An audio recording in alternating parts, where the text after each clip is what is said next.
Welcome to Wisdom Beyond Ages, where stories teach us timeless lessons.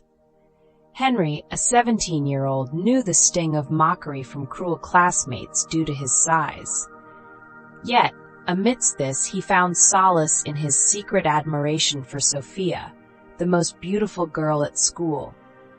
The thought of her noticing him seemed impossible until one day, unexpectedly, she invited him to her party.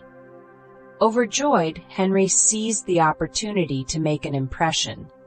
He rented a sleek suit, borrowed a luxurious car, and even purchased lavish gifts, hoping to win her over. But at the party, his dreams crumbled. Sophia revealed it was all a cruel bet, ridiculing him in front of everyone. Heartbroken, Henry faced the ultimate betrayal. "Did you really think you stood a chance with Sophia?" Someone sneered as laughter echoed around Henry. Overwhelmed, he fled the party, tears streaming down his face. At home, he locked himself in his room, crying until his eyes were swollen. The humiliation replayed in his mind, and the pain intensified when he saw clips of the party circulating online. It seemed like the entire school was mocking him. Anger simmered beneath the surface. "I'll make them regret this," he whispered, a new resolve forming.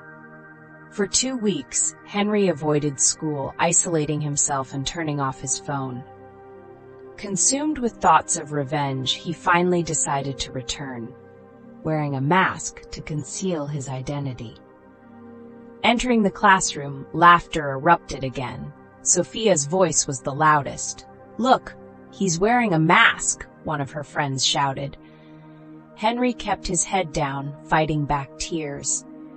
When Sophia's friend Sandra tried to pull off his mask, Emily, a quiet girl from the back of the room, intervened. "Leave him alone," she said firmly, her voice trembling but resolute. The room fell silent. Emily, who attended the school on a scholarship, knew the sting of humiliation and refused to let them hurt Henry further. Sophia sneered. "How dare you talk to me like that? Should I tell everyone about your mom working as a maid at my house?" Laughter erupted again, but Emily stood her ground, her face red with shame, yet defiant. After school, Henry caught up with Emily to thank her. "I appreciate what you did," he said softly. "I'm sorry about what Sophia said." Emily replied with a sad smile. "It's okay, I'm used to it." Henry hesitated, then asked, "Can we be friends?" Emily smiled warmly. "Why not?" As they walked together, a luxury car pulled up. Henry recognized it as Sophia's. The driver called for Emily. "Is that Sophia's car?" Henry asked, puzzled. Emily nodded and sighed. "I live in the same house, but I don't ride with her. She doesn't let me. I help my mom with chores instead." Henry was stunned by Sophia's cruelty. As the car drove off, leaving Emily behind, Henry felt a surge of anger and determination. When his own driver arrived, Henry offered Emily a ride home. Surprised and grateful, she accepted. They drove to Sophia's elegant house, where Emily thanked Henry and stepped out. Inside, Emily found her mother scrubbing a flooded floor, tears in her eyes. "Mom, what happened?" Emily asked. Her mother, tearful, explained, "It was Sophia. She came home and poured water everywhere, calling me names." Emily's heart burned with anger. Emily's anger boiled as she realized Sophia's actions were deliberate retaliation for an incident at school. Humiliating Emily's mother was Sophia's way of asserting dominance. Emily clenched her fists, determined to confront Sophia. "She can't treat you like this," Emily declared. Suddenly, a cold laugh echoed from above. Sophia stood at the top of the stairs, smugly asserting her superiority. "Remember who holds the power," Sophia taunted, before dumping a bucket of water down the stairs, worsening the chaos. Emily, drenched and furious, wanted to confront her, but her mother stopped her. "Please, Emily, it's not worth it," her mother pleaded. Emily, feeling powerless, began to cry in her mother's arms, silently vowing that one day things would change. Henry was working on a new song when a notification appeared on Kelvin's phone. Out of curiosity, Henry glanced at it and was shocked to see it was from Sophia, the same girl who had made his school life miserable. The message read, "Hi, I'm one of your biggest fans. Please reply." Henry couldn't believe it. Kelvin noticed Henry's reaction and asked if he knew her. "Yeah," Henry replied, still stunned. "She's my classmate." Kelvin, amused, showed Henry the string of messages Sophia had sent him, revealing her admiration for Kelvin. Henry laughed, finding it ironic that Sophia had been messaging Kelvin for months without a response. An idea struck Henry, and he asked Kelvin if he could reply. Kelvin agreed, and Henry, pretending to be Kelvin, sent Sophia a new contact number. Sophia, thinking she was chatting with Kelvin, flooded the new chat with messages. Henry read them with a grin, noticing Sophia's polite and admiring tone, a stark contrast to her usual demeanor. Henry couldn't shake the irony that the girl who once shattered his confidence was now seeking his attention, all because she thought he was someone famous. That night, as he lay in bed, he pondered his next move, considering this an opportunity to teach her a lesson. The following day at school, Sophia resumed her confident strut through the hallways. Meanwhile, Henry, still masquerading as Kelvin, continued their chat. The conversation took a surprising turn when Sophia mentioned the upcoming school prom, envisioning herself arriving with the popular singer. Grinning, Henry asked if she'd like him to accompany her. Excited, Sophia quickly agreed, imagining the envy of her classmates. But while Sophia dreamed, Henry faced his own struggles. The school buzzed with prom fever, but finding a date was challenging for him. Girls often rejected him, laughing behind his back. Emily, a kind girl who had once defended Henry, also struggled to find a date. Feeling alone, Henry bravely asked Emily to the prom. Touched by his sincerity, she gladly accepted, filling him with relief and joy. Sophia, however, faced a predicament.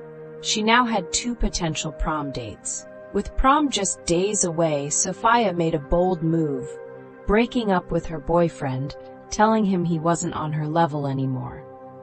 Devastated, he had planned the perfect night, but Sophia was too focused on her dream of attending with Kelvin. Meanwhile, Emily noticed Henry's stress about the prom and decided to help him gain confidence. They began working out together after school, with Emily even creating a diet plan for him. "You've got this, Henry. Don't give up," she'd encourage, fueling his determination. As the prom approached, Henry felt better and their friendship deepened. However, he had to maintain his facade with Sophia. Days before the event, he messaged her about car troubles, to which she replied, "Don't worry, I'll handle everything." Determined to make her dream a reality, Sophia went to extremes, stealing and selling her mother's jewelry to fund her plans. But the night before prom, her mother discovered the theft, leading to a shocking twist. "Mom, this is a serious accusation," Sophia said, trying to sound confident. "I saw her with my own eyes. You should check her bag. She might still have the necklaces." Sophia's mother hesitated, feeling deeply unsettled. She had always trusted Emily's mom, but now found herself in doubt. Reluctantly, she agreed to search Emily's belongings. Later, when Emily's mom visited to help with chores, Sophia's mother invited her into the living room, visibly worried. Emily's mom sensed something was wrong. "Is everything okay?" she asked gently. Sophia stepped forward accusingly. "We believe you took something. Open your bag." Emily's mom, trembling, denied it, tears forming. but Sophia insisted she saw her take the necklaces. Despite her disbelief, Emily's mom opened her bag. Inside, a missing necklace was found. Shocked, she declared her innocence, but Sophia's silent smirk revealed the truth. She had planted it there earlier. Sophia carefully orchestrated the entire scene to keep suspicion away from herself. Her mother, now visibly upset, demanded, "Where is the second necklace? If you have this one, you must have the other too." Emily's mom shook her head, tears streaming down her face, insisting, "I don't have it. I swear I don't know anything about it." Sophia, pretending frustration, threatened, "If you don't return the other necklace, we'll have to call the police." Under pressure, Sophia's mom contacted the authorities. Heartbroken, Emily's mom was arrested, pleading her innocence. Emily rushed over, horrified, as her mother was taken away.